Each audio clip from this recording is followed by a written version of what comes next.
Hello servant, దీని rate ఎలాగో చెప్పు అని ఇంగ్లీష్లో అడుగుతుంది పాప. మీను నీకెన్నిసార్లు చెప్పాను, బయట ఇంగ్లీష్లో మాట్లాడొద్దని. వీళ్ళు లేబర్ అమ్మా, వీళ్ళకి నువ్వు ఇంగ్లీష్లో మాట్లాడితే ఏమర్థం కాదు, నేను కొంటాను, నువ్వు సైలెంట్గా ఉండు అంటుంది.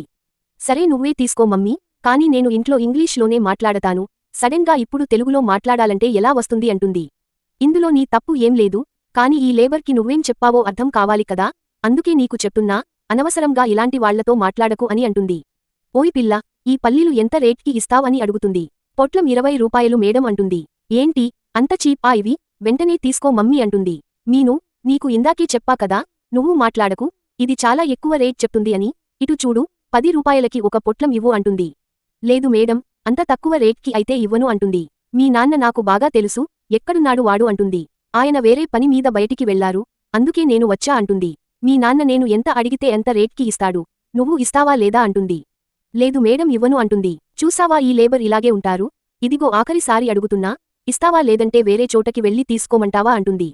తర్వాత ఏం జరిగిందో చూసే ముందు, మీకు ఒకవేళ సూపర్ పవర్స్ వస్తే, ఏ సూపర్ పవర్ కావాలనుకుంటారో, వాళ్ళు వీడియోకి లైక్ చేసి, ఆ సూపర్ పవర్ పేరు కామెంట్ పెట్టండి. చూద్దాం ఎంతమందికి స్పైడర్ మాన్ అంటే ఇష్టమో. మేడం ఇందాక నుండి లేబర్ అని అంటున్నారుగా, నేను డిగ్రీ గ్రాడ్యుయేట్, త్వరలో కాబోయే గవర్నమెంట్ టీచర్ని. మీకు ఈ పల్లి ఎన్ని రోజుల్లో తయారవుతుందో, దీనికోసం ఎంత కష్టపడాలో కూడా మీకు తెలీదు. చీప్గా కావాలా మీకు, ఇవి కేవలం వింటర్లో మాత్రమే దొరుకుతాయో అని ఇంగ్లీష్లో చెప్పి ఇద్దరికీ షాకిస్తుంది.